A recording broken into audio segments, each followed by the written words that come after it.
Honorable members, it gives me immense pleasure to address the joint sitting of the two houses of parliament.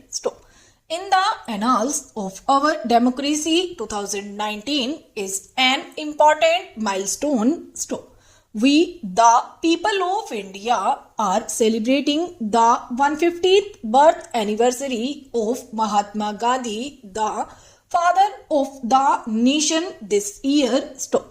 13th April this year will also mark 100 years of the tragic massacre at Jallianwala Bagh. On behalf of the entire nation, I bow to pay tribute to all those martyrs who sacrificed their lives for a bright future for us. This year, our country will also celebrate the 17th anniversary of the Constitution Day. It is in this historic central hall that the illustrious architects of our Constitution had sculpted the Constitution of India. This year, we are also celebrating the 550th birth anniversary of Guru Nanak Dev Ji, who taught us to lead our lives with the spirit of service and goodwill.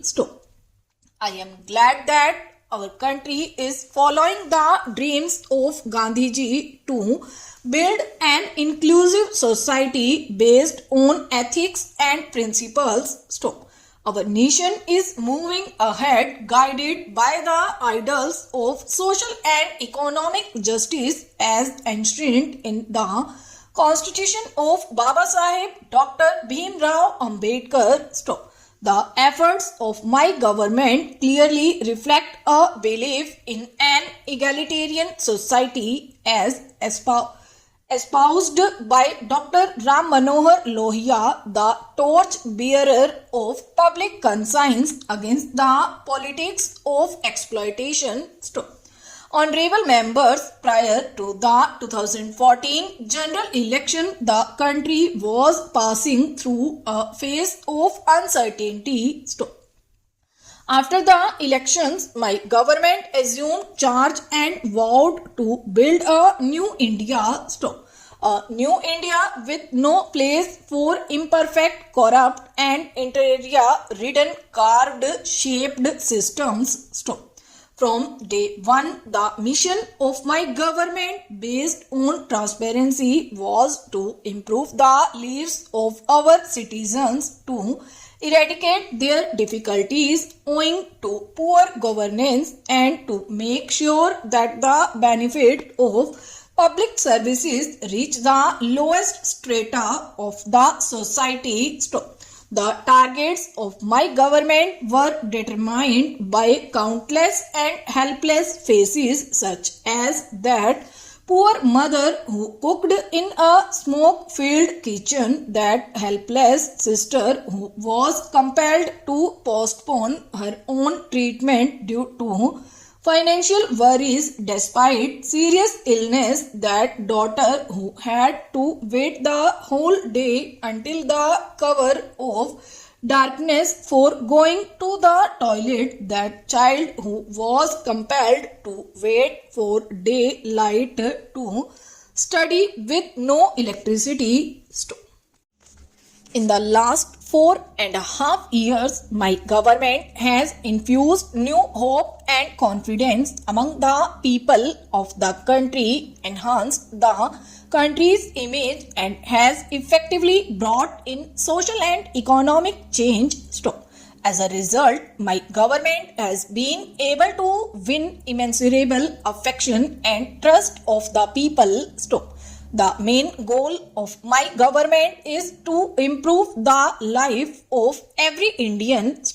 Honorable members, for an inclusive and modern development of our country, it needs to be ensured that not a single family is deprived of fundamental needs.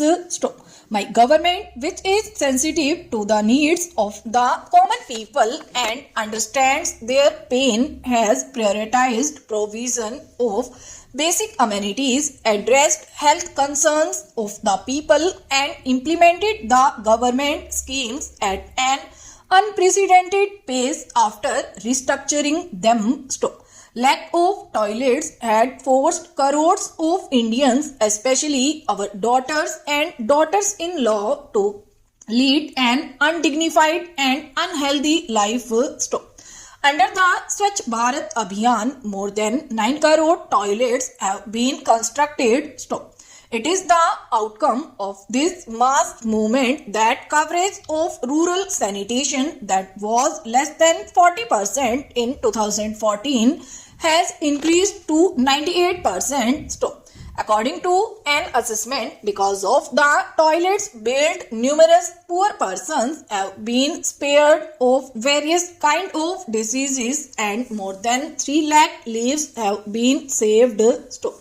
In the year of the 150th birth anniversary of Mahatma Gandhi, we must remember that we have resolved in his memory to achieve Swachh Bharat by 2nd October.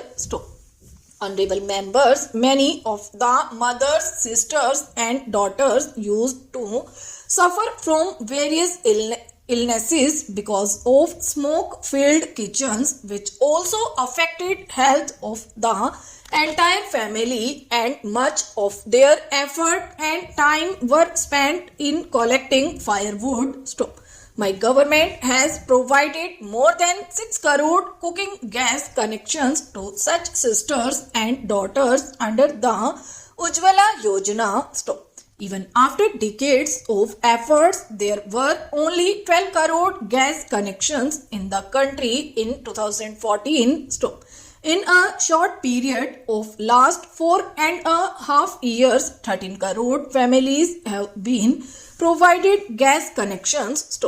We are fully aware that the burden of expenditure on medical treatment further impoverishes the poor families.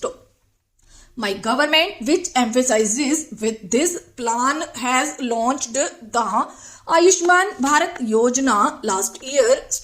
Under the world's biggest healthcare scheme, Pradhan Mantri Jan Arogya Abhiyan, 50 crore people are eligible for availing treatment up to rupees 5 lakh per year per family in case of a serious illness. In a short period of 4 months, more than 10 lakh poor have already availed free treatment from hospitals under this scheme, which is remarkable achievement.